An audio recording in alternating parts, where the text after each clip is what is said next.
Hi, so when I bought this, the mc-101, I thought, well, it's got a USB port on it, and it will take MIDI through the USB port. I've got a keyboard here, which is, so I don't know if you can see that, it's got a MIDI USB port on it, so I thought, well, it should be no problem, should be able to put a USB cable from here and put it in the back of my mc-101, no problem. Well, that turned out to be completely naive.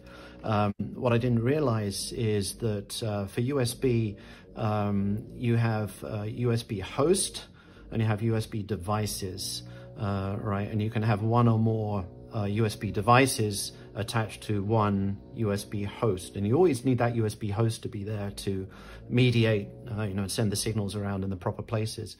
And in this kind of configuration, I've got two devices, right? These are both USB devices as far as USB is concerned.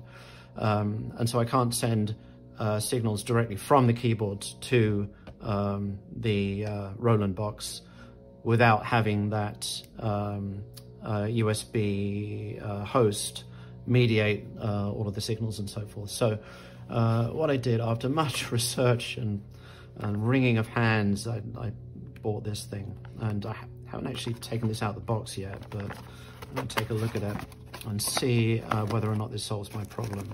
So okay, USB cable, that's good. Now what's in here? This looks like, oh, it's a USB adapter or whatever. It's like the dark side to Apple's light side there. That's good. Also in the box, I think it's actually, it seems, oh, come out.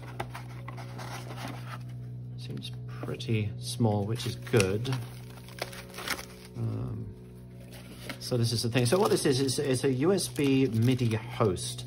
So this thing looks to your keyboard like it's a computer, like it's a PC or something, right?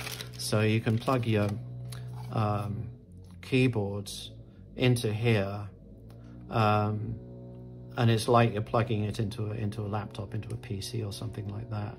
And then around the back, you've got MIDI in and MIDI out, so you can connect this to your MIDI connections on here, and you've got the power here. Okay, so I'm going to try to make a few connections here. Let's hope I've got the right cables. So I've got a MIDI cable here. So a USB cable. So I'm going to connect this to my USB port on my keyboard. Let's plug it in here. So the holes go to the top. And then I've got MIDI out there. I've got a couple MIDI cables here.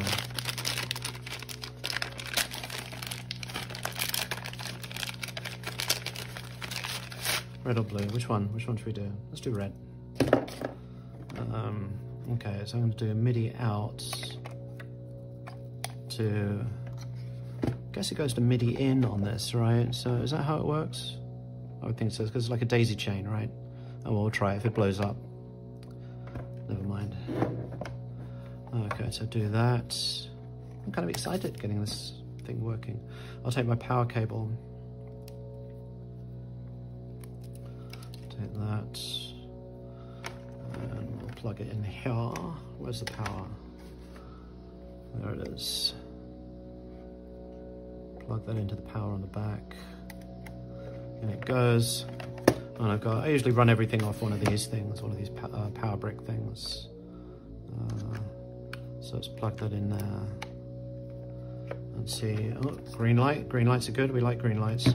Okay, so now it looks like it's even powering my keyboard. All right, so moment of truth, right? So I'm on a track here where I should have an organ sound. Dare I? Let's try it. And it plays the drums. Okay, well, it's doing something. Okay, so clearly it seems to be going to track 1, right?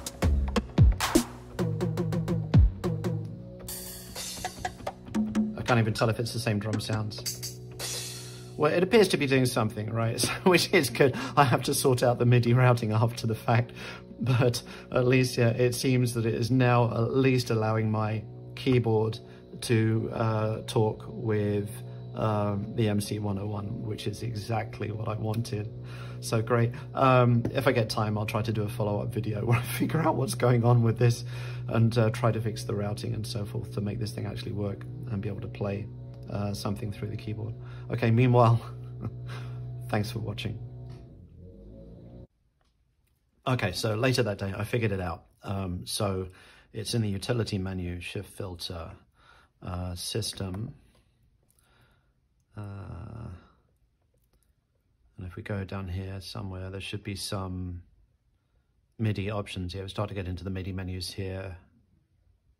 And it's right here, right? So track 1 receives on MIDI channel 1, track 2 on MIDI channel 2, track 3 on MIDI channel 3, and so forth.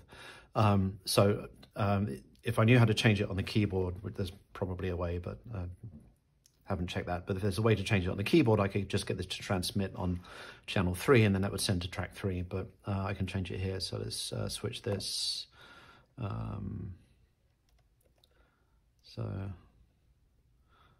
set this to some arbitrary setting on channel 3. Let's track 3.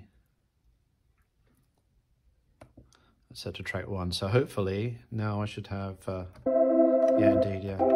I've got my sound for track 3 note. It's, yeah, so great. Okay, thanks, folks.